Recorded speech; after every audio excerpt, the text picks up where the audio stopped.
Part 6 Akbari लोटा। कई बार जीवन में ऐसे हंसी के अवसर आ जाते हैं जिन्हें याद करके चेहरे पर मुस्कुराहट आ जाती है। ये कहानी भी सीधे साधे झाऊलाल और पंडित बिलवासी जी की है। बिलवासी जी अपने मित्र झाऊलाल की मदद करने के लिए एक अंग्रेज को एक बेढंगा सा लोटा बेच देते हैं और मुसीबत में फंसे अपने मित्र की मदद करते हैं। कहानी हास्य व्यंग शैली में प्रस्तुत की गई है। लाला झाऊलाल को खाने पीने की कमी नहीं थी। काशी के ठठेरी बाजार में मकान था। नीचे की दुकानों से 100 रुपए मासिक के करीब किराया उतर आता था। अच्छा खाते थे, अच्छा पहनते थे, पर 250 रुपए तो एक साथ आंख सेकने के लिए भी न मिलते थे। इसलिए जब उनकी पत्नी ने एक दिन एकाएक 250 रुपए की मांग पेश की, तब उनका जी एक बार जोर से सनसनाया और फिर बैठ गया। उनकी ये दशा देखकर पत्नी ने कहा, डरिए मत, आप देने में असमर्थ हो तो मैं अपने भाई से मांग लूं। लाला झाऊलाल तिलमिला उठे। उन्होंने रोब के साथ कहा, अजी हट्टो, 250 रुपए के लिए भाई से भीख मांगोगी? मुझसे ले लेना, लेकिन मुझे इसी जिंदगी में चाहिए। अजी इसी सप्ताह में ले लेना। सप्ताह से आपका तात्पर्य 7 दिन से है या 7 वर्ष से? लाला झाऊलाल ने रोब के साथ खड़े होते हुए कहा, आज से 7वें दिन मुझसे 250 रुपए ले लेना। लेकिन जब 4 दिन ज्यों त्यों में यूं ही बीत गए और रुपयों का कोई प्रबंध न हो सका, तब उन्हें चिंता होने लगी। प्रश्न अपनी प्रतिष्ठा का था, अपने ही घर में अपनी साख का था। देने का पक्का वादा करके अगर जब दे न सके तो अपने मन में वो क्या सोचेगी? उसकी नजरों में उसका क्या मूल्य रह जाएगा? अपनी वाहवाही की सैकड़ों गाथाएं सुना चुके थे। अब जो एक काम पड़ा तो चारों खाने चित हो रहे। ये पहली बार उसने मुंह खोलकर कुछ रुपयों का सवाल किया था। इस समय अगर दुम दबाकर निकल भागते हैं तो उसे क्या मुंह दिखलाएंगे? खैर, एक दिन और बीता। 5वें दिन घबराकर उन्होंने पंडित बिलवासी मिश्र को अपनी विपदा सुनाई। संयोग कुछ ऐसा बिगड़ा था कि बिलवासी जी भी उस समय बिल्कुल खुक थे। उन्होंने कहा, मेरे पास है तो नहीं, पर मैं कहीं से मांग जांच कर लाने की कोशिश करूंगा, और अगर मिल गया तो कल शाम को तुमसे मकान पर मिलूंगा। वही शाम आज थी, हफ्ते का अंतिम दिन। कल 250 रुपए या तो गिन देना है या सारी हेकड़ी से हाथ धोना है। ये सच है कि कल रुपया ना आने पर उनकी स्त्री उन्हें डामल फांसी ना कर देगी, केवल जरा सा हंस देगी। पर वो हंसी कैसी होगी? कल्पना मात्र से झाऊलाल में मरोड़ पैदा हो जाती थी। आज शाम को पंडित बिलवासी मिश्र को आना था। यदि ना आए तो? या कहीं रुपए का प्रबंध वे न कर सके? इसी उधेड़ बुन में पड़े लाला झाऊलाल छत पर टहल रहे थे। कुछ प्यास मालूम हुई। उन्होंने नौकर को आवाज दी। नौकर नहीं था, खुद उनकी पत्नी पानी लेकर आई। वो पानी तो जरूर लाईं, पर गिलास लाना भूल गई थीं। केवल लोटे में पानी लिए वह प्रकट हुईं। फिर लोटा भी संयोग से वह जो अपनी बेढंगी सूरत के कारण लाला झाऊलाल को सदा से नापसंद था तो नया, 1-2 साल का ही बना, पर कुछ ऐसी गढ़न उस लोटे की थी कि उसका बाप डमरू और माँ चिल्लम रही हो। लाला ने लोटा ले लिया, बोले कुछ नहीं। अपनी पत्नी का अदब मानते थे, मानना ही चाहिए, इसी को सभ्यता कहते हैं। जो पति अपनी पत्नी का ना हुआ वो पति कैसा? फिर उन्होंने ये भी सोचा कि लोटे में पानी दे, तब भी गनीमत है। अभी अगर चूं कर देता हूं तो बाल्टी में भोजन मिलेगा, तब क्या करना बाकी रह जाएगा? लाला अपना गुस्सा पीकर पानी पीने लगे। उस समय वे छत की मुंडेर के पास ही खड़े थे। जिन बुजुर्गों ने पानी पीने के संबंध में ये नियम बनाए थे कि खड़े खड़े पानी न पियो, सोते समय पानी न पियो, दौड़ने के बाद पानी न पियो, उन्होंने पता नहीं कभी ये भी नियम बनाया या नहीं कि छत की मुंडेर के पास खड़े होकर पानी न पियो। जान पड़ता है कि इस महत्वपूर्ण विषय पर उन लोगों ने कुछ नहीं कहा है। लाला झाऊलाल मुश्किल से 2-1 घूंट पी पाए होंगे कि न जाने कैसे उनका हाथ हिल उठा और लोटा छूट गया। लोटे ने दाएं देखा न बाएं, वो नीचे गली की ओर चल पड़ा। अपने वेग में उल्का को लजाता हुआ वो आंखों से ओझल हो गया। किसी जमाने में न्यूटन नाम के किसी खुराफाती ने पृथ्वी की आकर्षण शक्ति नाम की एक चीज इजाद की थी। कहना ना होगा कि ये सारी शक्ति इस समय लोटे के पक्ष में थी। लाला को काटो तो बदन में खून नहीं। ऐसी चलती हुई गली में ऊंचे तिमंजिले से भरे हुए लोटे का गिरना हंसी खेल नहीं। ये लोटा न जाने किस अनाधिकारी के झोपड़े पर काशीवास का संदेश लेकर पहुंचेगा। कुछ हुआ भी ऐसा ही। गली में जोर का हल्ला उठा। लाला झाऊलाल जब तक दौड़कर नीचे उतरे, तब तक एक भारी भीड़ उनके आंगन में घुस आई। लाला झाऊलाल ने देखा कि इस भीड़ में प्रधान पात्र एक अंग्रेज है, जो नक-शिक से भीगा हुआ है और जो अपने एक पैर को हाथ से सहलाता हुआ दूसरे पैर पर नाच रहा है। उसी के पास अपराधी लोटे को भी देखकर लाला झाऊलाल जी ने फौरन 2 और 2 जोड़कर स्थिति को समझ लिया। गिरने के पूर्व लोटा एक दुकान के साइबान से टकराया। वहां टकराकर उस दुकान पर खड़े उस अंग्रेज को उसने सांगोपांग स्नान कराया और फिर उसी के बूट पर आ गिरा।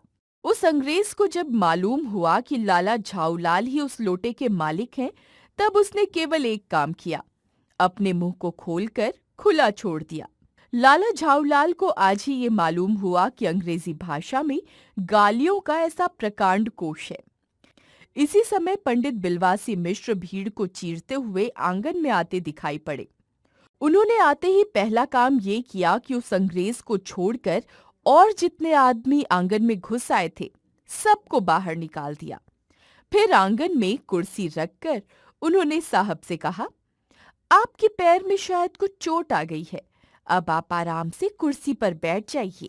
साहब बिलवासी जी को धन्यवाद देते हुए बैठ गए और लाला झाऊलाल की ओर इशारा करके बोले, आप इस शख्स को जानते हैं? बिल्कुल नहीं, और मैं ऐसे आदमी को जानना भी नहीं चाहता जो निरीह राह चलतों पर लोटे के वार करे। मेरी समझ में he is a dangerous criminal, यानी ये एक खतरनाक मुजरिम है। परमात्मा ने लाला झाऊलाल की आंखों को इस समय कहीं देखने के साथ खाने की भी शक्ति दे दी होती तो ये निश्चय है कि अब तक बिलवासी जी को वे अपनी आंखों से खा चुके होते। वे कुछ समझ नहीं पाते थे कि बिलवासी जी को इस समय क्या हो गया है। साहब ने बिलवासी जी से पूछा, तो क्या करना चाहिए? पुलिस में इस मामले की रिपोर्ट करा दीजिए, जिससे ये आदमी फौरन हिरासत में ले लिया जाए। पुलिस स्टेशन है कहाँ? पास ही है, चलिए मैं बताऊं। चलिए, अभी चला। आपकी इजाजत हो तो पहले मैं इस लोटे को इस आदमी से खरीद लूं। क्यों जी, बेचोगे? मैं 50 रुपए तक इसके दाम दे सकता हूँ। लाला झाऊलाल तो चुप रहे, पर साहब ने पूछा, इस रद्दी लोटे के आप 50 रुपए क्यों दे रहे हैं? आप इस लोटे को रद्दी बताते हैं? आश्चर्य! मैं तो आपको एक विज्ञ और सुशिक्षित आदमी समझता था। आखिर बात क्या है, कुछ बताइए भी। जनाब, ये एक ऐतिहासिक लोटा जान पड़ता है। जान क्या पड़ता है? मुझे पूरा विश्वास है। ये वो प्रसिद्ध अकबरी लोटा है जिसकी तलाश में संसार भर के म्यूजियम परेशान हैं। ये बात? जी जनाब, 16वीं शताब्दी की बात है। बादशाह हुमायूं शेरशाह से हारकर भागा था और सिंध के रेगिस्तान में मारा मारा फिर रहा था। एक अवसर पर प्यास से उसकी जान निकल रही थी। उस समय एक ब्राह्मण ने इसी लोटे से पानी पिलाकर उसकी जान बचाई थी। हुमायूं के बाद अकबर ने उस ब्राह्मण का पता लगाकर उससे इस लोटे को ले लिया और इसके बदले में उसे इसी प्रकार के 10 सोने के लोटे प्रदान किए। ये लोटा सम्राट अकबर को बहुत प्यारा था, इसी से इसका नाम अकबरी लोटा पड़ा। वो बराबर इसी से वुजू करते थे। सन 57 तक इसके शाही घराने में रहने का पता है, पर इसके बाद लापता हो गया। कलकत्ता के म्यूजियम में इसका प्लास्टर का मॉडल रखा हुआ है। पता नहीं ये लोटा इस आदमी के पास कैसे आया। म्यूजियम वालों को पता चले तो फैंसी दाम देकर खरीद ले जाए। इस विवरण को सुनते सुनते साहब की आंखों पर लोभ और आश्चर्य का ऐसा प्रभाव पड़ा कि वे कौड़ी के आकार से बढ़कर पकौड़ी के आकार की हो गई। उसने बिलवासी जी से पूछा, तो आप इस लोटे का क्या करिएगा? मुझे पुरानी और ऐतिहासिक चीजों के संग्रह का शौक है। मुझे भी पुरानी और ऐतिहासिक चीजों के संग्रह करने का शौक है। जिस समय ये लोटा मेरे ऊपर गिरा था, उस समय मैं यही कर रहा था। उस दुकान से पीतल की कुछ पुरानी मूर्तियां खरीद रहा था। जो कुछ हो, लोटा मैं ही खरीदूंगा। वाह, आप कैसे खरीदेंगे? मैं खरीदूंगा। ये मेरा हक है। हक है? जरूर हक है। ये बताइए कि उस लोटे के पानी से आपने स्नान किया था या मैंने? आपने। वो आपके पैरों पर गिरा या मेरे? आपके। अंगूठा उसने आपका भुरता किया या मेरा? आपका। इसलिए उसे खरीदने का हक मेरा है।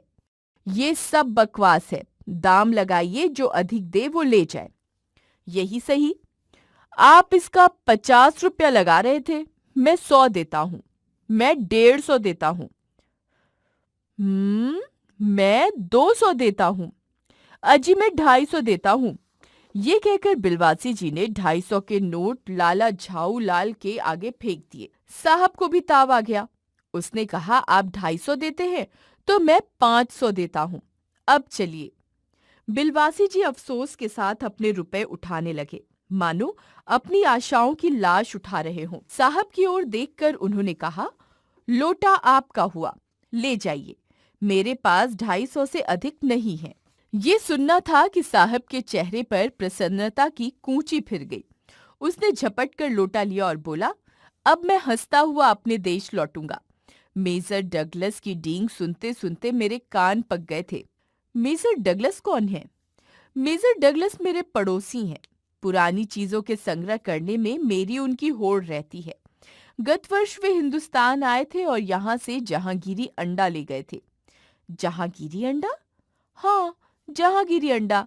मेजर डगलस ने समझ रखा था कि हिंदुस्तान से वे ही अच्छी चीजें ले सकते हैं। पर जहांगीरी अंडा है क्या?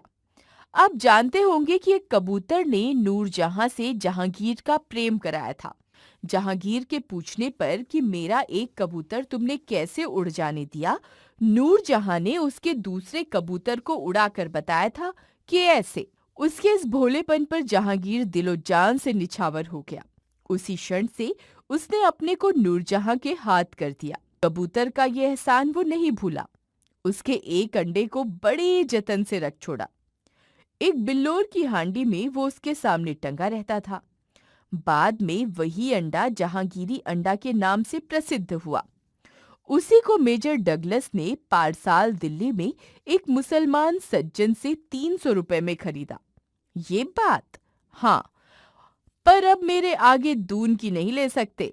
मेरा अकबरी लोटा उनके जहांगीरी अंडे से भी एक पुश्त पुराना है। इस रिश्ते से तो आपका लोटा उस अंडे का बाप हुआ। साहब ने लाला झाऊलाल को 500 रुपए देकर अपनी राह ली। लाला झाऊलाल का चेहरा इस समय देखते बनता था। जान पड़ता था कि मुंह पर 6 दिन की बढ़ी हुई दाढ़ी का एक एक बाल मारे प्रसन्नता से लहरा रहा है। उन्होंने पूछा, बिलवासी जी, मेरे लिए 250 रुपए घर से लेकर आए, पर आपके पास तो थे नहीं। इस भेद को मेरे सिवाय मेरा ईश्वर ही जानता है। आप उसी से पूछ लीजिए, मैं नहीं बताऊंगा। पर आप चले कहाँ? अभी मुझे आपसे काम है 2 घंटे तक। 2 घंटे तक? हाँ, और क्या। अभी मैं आपकी पीठ ठोककर शाबाशी दूंगा, 1 घंटा इसमें लगेगा। फिर गले लगाकर धन्यवाद दूंगा, 1 घंटा इसमें भी लग जाएगा। अच्छा, पहले 500 रुपए गिनकर सहेज लीजिए। रुपया अगर अपना हो तो उसे सहेजना एक ऐसा सुखद मनमोहक कार्य है कि मनुष्य उस समय सहज में ही तन्मयता प्राप्त कर लेता है। लाला झाऊलाल ने अपना कार्य समाप्त करके ऊपर देखा, पर बिलवासी जी इस बीच अंतर्धान हो गए। उस दिन रात्रि में बिलवासी जी को देर तक नींद नहीं आई। वे चादर लपेटे चारपाई पर पड़े रहे। 1 बजे वे उठे। धीरे, बहुत धीरे से अपनी सोई हुई पत्नी के गले से उन्होंने सोने की वो सिकड़ी निकाली जिसमें एक ताली बंधी हुई थी।